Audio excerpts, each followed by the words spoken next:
നമസ്കാരം, എല്ലാവർക്കും പ്രവാസി മലയാളിയിലേക്ക് സ്വാഗതം. ന്യായമായ കാര്യത്തിൽ നമ്മൾ അർഹിക്കുന്ന പരിഗണന കിട്ടിയില്ലെങ്കിൽ വലിയ ബുദ്ധിമുട്ട് തന്നെയാണ്. എന്നാൽ അത് ഒരു ജോലി നഷ്ടപ്പെടുന്ന അവസ്ഥയിലേക്ക് എത്തിച്ചാലോ? അതെ, അത് ഒരാൾക്കും സഹിക്കാൻ പറ്റുന്ന ഒന്നല്ല. ഇപ്പോൾ അത്തരത്തിൽ ഒരു ദുരനുഭവം ഉണ്ടായിരിക്കുന്നത് ഒരു പ്രവാസിക്കാണ്. 20 വർഷമായി വിദേശത്ത് ജോലി ചെയ്തിരുന്ന പ്രവാസിക്ക് ഇതുമൂലം ജോലി നഷ്ടപ്പെട്ടു. ഇതിന് കാരണക്കാരായത് ഗൾഫ് എയർ വിമാന കമ്പനിയാണ്. യാത്രാരേഖയിലെ വ്യത്യാസം ചൂണ്ടിക്കാട്ടി പ്രവാസിയുടെ വിമാനയാത്ര മുടക്കിയതാണ് പ്രശ്നത്തിന് കാരണമായത്. ഇതോടെയാണ് പ്രവാസിക്ക് 20 വർഷമായി ചെയ്തു വന്ന ജോലി നഷ്ടമായത്. തേഞ്ഞിപ്പാലം സ്വദേശി തൊണ്ടിക്കാടൻ അബ്ദുൽ സലാമിനാണ് ഈ ദുരവസ്ഥ ഉണ്ടായത്.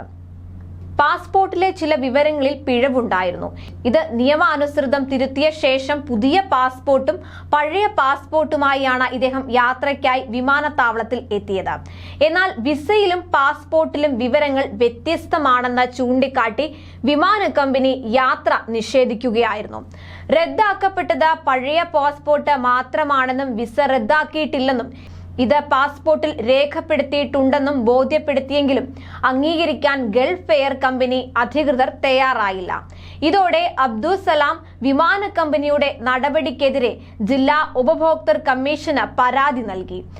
സൗദി അറേബ്യയിലെ ബന്ധപ്പെട്ടവരെ അറിയിച്ചുവെന്നും അവരും യാത്രാരേഖകൾ ശരിയല്ലെങ്കിൽ അനുമതി നൽകരുതെന്നാണ് അറിയിച്ചതെന്നുമാണ് ഗൾഫ് എയർ ഉപഭോക്തൃ കമ്മീഷന് മുൻപാകെ ബോധിപ്പിച്ചത്. എന്നാൽ പരാതിക്കാരന്റെ രേഖകൾ ശരിയാം വിധം പരിശോധിച്ച് വ്യക്തത വരുത്താതെയാണ് ഗൾഫ് എയർ കമ്പനി യാത്ര തടഞ്ഞതെന്നും ഇത് സേവനത്തിലെ വീഴ്ചയാണെന്നും കെ മോഹൻദാസ് പ്രസിഡന്റും പ്രീതി ശിവരാമൻ, CV മുഹമ്മദ് ഇസ്മായിൽ എന്നിവർ അംഗങ്ങളായ ജില്ലാ ഉപഭോക്തൃ കമ്മീഷൻ വിധിച്ചത്. ഇതോടെ ഗൾഫ് എയർ 5 ലക്ഷം രൂപ നഷ്ടപരിഹാരമായി നൽകണമെന്ന് ജില്ലാ ഉപഭോക്തൃ കമ്മീഷൻ ഉത്തരവിട്ടു. വിസ നൽകിയിട്ടുള്ളത് പാസ്പോർട്ടിനല്ല, പാസ്പോർട്ട് ഉടമയ്ക്കാണെന്നും 2 പാസ്പോർട്ടും ഒരാളുടേത് തന്നെയാണെന്നും വിവരങ്ങൾ രേഖപ്പെടുത്തിയിട്ടുണ്ടെന്നും കമ്മീഷൻ വ്യക്തമാക്കി. യാത്രാ തീയതിയുടെ പിറ്റേ ദിവസം ജോലിക്ക് ഹാജരാകേണ്ടിയിരുന്നതിനാൽ ജോലി നഷ്ടപ്പെട്ടുവെന്നും ദീർഘകാലം തുടർച്ചയായി ജോലി ചെയ്തിരുന്നതിനാൽ ലഭിക്കുമായിരുന്ന ആനുകൂല്യങ്ങൾ യാത്ര മുടങ്ങിയത് കാരണം നഷ്ടപ്പെട്ടുവെന്നുമുള്ള പരാതിക്കാരന്റെ വാദം പരിഗണിച്ചുകൊണ്ടാണ് കമ്മീഷന്റെ ഈ വിധി.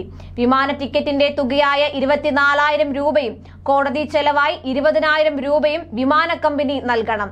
വിധി പകർപ്പ് കിട്ടി 1 മാസത്തിനകം സംഖ്യ നൽകാത്ത പക്ഷം തുക നൽകുന്നതുവരെയും 9% പലിശയും നൽകണമെന്നാണ് വിധിയിൽ പറഞ്ഞിരിക്കുന്നത്. കൂടുതൽ പ്രവാസി വാർത്തകൾക്കായി ചാനൽ സബ്സ്ക്രൈബ് ചെയ്യുക.